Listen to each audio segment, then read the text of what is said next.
I've gone from happy to sad, down into the depths, and then had to fill myself with hope and trust again. So today we're going to talk happy, a little bit of sad, and then back to hope and trust. Do you trust me? Yeah. Okay. So the first thing is the happy.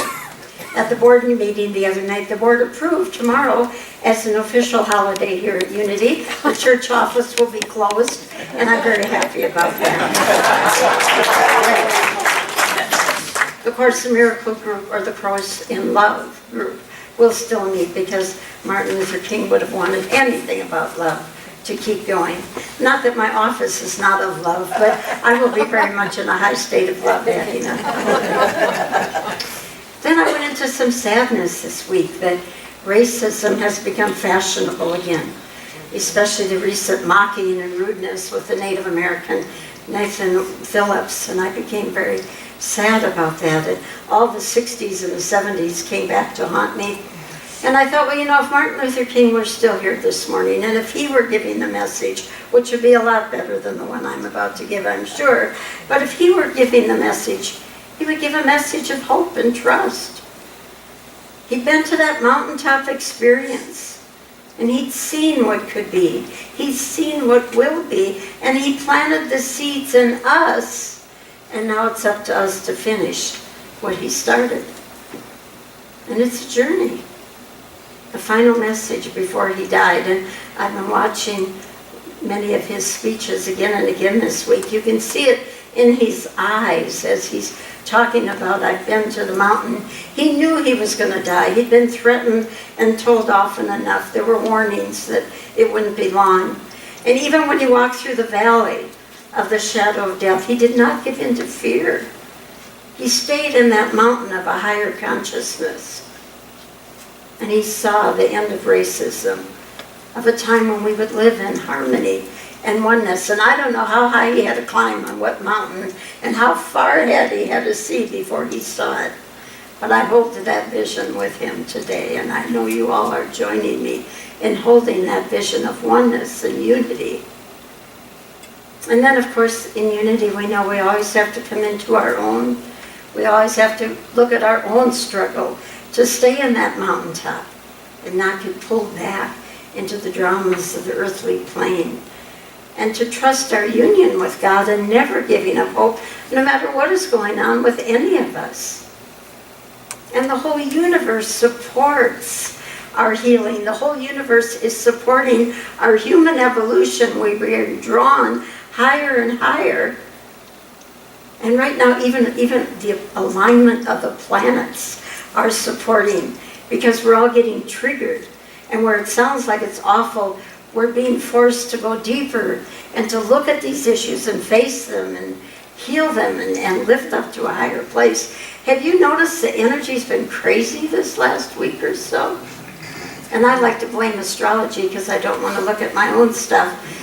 But, you know, the astrological alignments are supporting us right now. And it's not to give power to that, but the outer reflects the inner reflects the outer. And like the moon pulls the tides, the aligning of these planets are pulling our human egos into our drama issues so we can face them and look at them, transform them, and raise them up. And if we don't stay in our spiritual discipline, we start reacting in non-loving ways. So sorry, folks, but the next week or so, we've got planetary alignments. We've got a big full red moon. We've got a lunar eclipse. We've got Saturn squared with Mars. Bless me, Father. And that means all the resistance is out there, that when we're trying to go up to that mountaintop, there's going to be that energy. For every 2 steps forward, we feel like we're taking 3 back. I call it, it's like Mercury in retrograde on steroids. It's that intense it feels some days. But it's not there to hinder us. It's there to support us. To say, look at people, you're being forced to dredge this up. You're being forced to transform it. And as we center in that deep, deep knowing of our union, we can see from that mountaintop. And we can face our own issues rather than blaming others out there. we can face our own and have the Holy Spirit move in and through them to lift us up.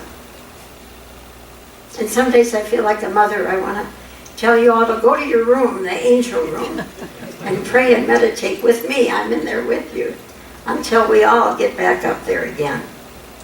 Martin Luther King said, I have decided to stick with love because hate is too great a burden to bear.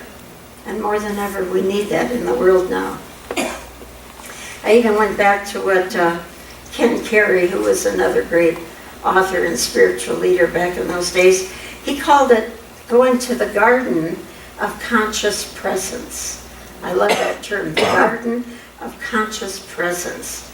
There's that sacred garden in all of us, that sacred presence that we are all so much a part of, and God is creating and experiencing this world through us. And when we're not in fear or thoughts of separation, the healing and the guidance comes forth as how to get through it, how to keep climbing. In unity, we know life is consciousness. But then what is consciousness? You know, in the movie With the Bleep, there was a whole panel of philosophers, academics and researchers. They couldn't even come to agree what the definition of consciousness was. But if you look in the dictionary, it's mainly our mental state of awareness. What are you aware of right now? And conscious is what we're aware of right now in this moment. We're all here together, aware of this room, of each other. But then we have all those subconscious things going on, those hidden influences that pull us like those warring Mars and moon energy. And we think we're upset about something out there when it's all that stuff that's being pulled out from inside of each of us. We have to go to that super consciousness, which is that mountaintop experience of our divine nature, the mountaintop of our oneness, of divine love. And then finally together we have the mass consciousness, the collective consciousness, which is our conscious reality that's determined entirely by our collective basic assumptions about the nature of the universe. All of us collectively have certain assumptions, and an assumption is a fundamental core belief that we believe to be true collectively. And then we have the collective paradigm that we build from that of all our agreed assumptions. And what Martin Luther King did was to plant seeds of change in that collective consciousness in the midst of that changing consensus reality. And right now we've still got some weeds that are growing. We have to separate what do they call it, the wheat from the chaff. What are we going to harvest, the weeds or the wheat? The fear and separation or the oneness? It's up to us now to complete that dream, to complete that visioning, and everything that's happening is to raise and heal that consciousness. And we have to trust the process. Trust it. And I know I drive you crazy when I say, just trust, just trust. People think I'm in la-la land. Don't you see what's going on? What are you, a Pollyanna? Got your head in the sand? Just trust? Are you kidding? But that simply means to live in that garden of the conscious presence. Tending your own garden, pulling your own weeds. Divine love is expanding in and through us, and we have to trust that sacred union and the flow of life that's taking us to that mountaintop, even though it seems like we're tripping every other step. But without even knowing how, without even knowing where and when, we will arrive. We have to arrive because divine grace is constantly pulling us there, no matter what the appearance is. It's like the bees that go from flower to flower and then all of a sudden know to go back to the hive. How do they know where that hive is? There's no bees sign that says turn left at the pine tree. It's the second hill on the right. They just know how to get home. And we're being guided home too. We have to trust while we're living in the garden of the conscious presence. We will be drawn back home. And we have free will to choose to be the change that has to happen each one of us individually. We can choose from that lower consciousness that this is the only reality, and our human effort, which confuses, controls, and blocks, or that higher mountaintop of love. In a world gone mad, it takes stillness and being quiet to get quiet and to listen before we act. Because we're bombarded by so much sound, so many electronical vibrations, so much noise. Someone said this week, fear is like an emotional turbulence that crackles like constant static. And when we're in fear, we can't hear the sacred voice. We can't hear that calling. And there's a whole universe of sound in the stillness that we can't hear in the noise and the crackling of fear.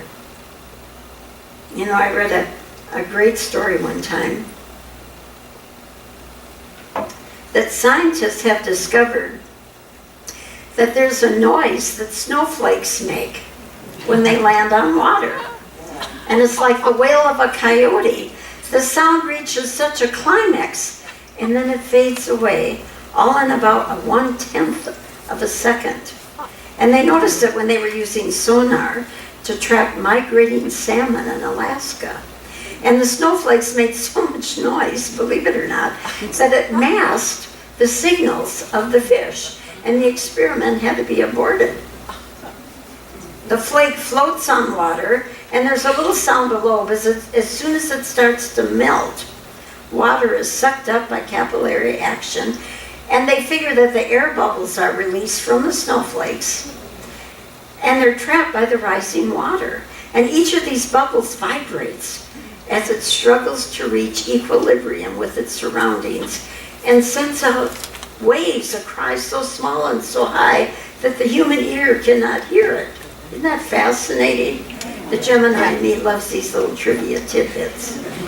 But my point is this morning, if a snowflake can make that much sound, think of what God is whispering in our ear. God being that higher self, that oneness we share, the love that we are, saying to us, be still and know that I am God. Be still and know your oneness. Be still and know the love and the trust that it takes to go through the world right now.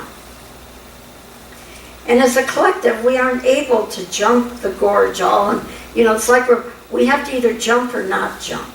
We can't go halfway across as we jump and then say, whoop, I want to turn around and go back. I'm going to trust. No, maybe not, maybe not. It has to be all or nothing. Jump or don't, trust or not trust. And Martin Luther King trusted that racism would end. He trusted that death was not the end of life. He trusted Jesus' words when he said, these things that I do, you shall do also and more. What one man cannot do alone, be it Jesus or Martin Luther King, we can all do collectively to make that change, to make that shift. And as I was watching his words over and over this week, I just couldn't seem to stop myself. I heard his inspiring words, and I can't say them like he does, I won't even try.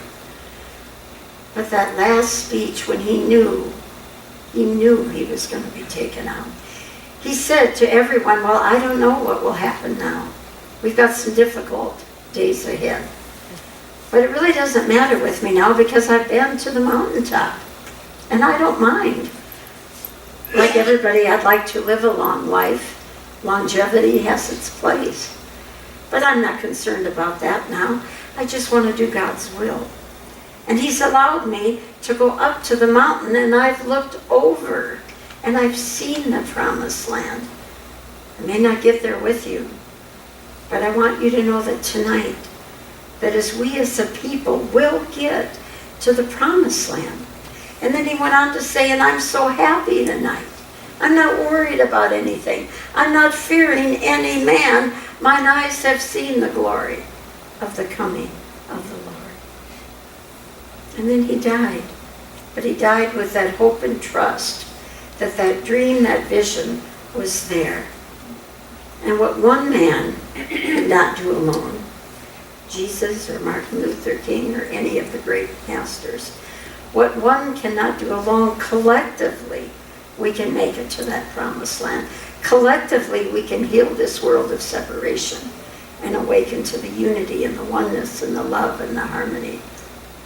But it takes prayer and trust and faith and hope. Join me today as we close our eyes to that outer world and allow the seed of that to grow in and through each of us as we each go through our own stuff, as we each process our own inner turmoil. We allow divine grace and love to heal us, to take us to that greater, higher place until we see each other as one. And we send that message of love and peace and harmony out into the world, to the city, the state, the country, the world, that all men live as one, that collectively together we are making a difference. And we allow that transformational change to happen with grace, with ease. We are pulled by the love of God moving in and through us. We are pulled higher and higher up the mountain. And we just say thank you, Father, Mother God, in the nature of the Christ. And so it is. Amen. Please join us.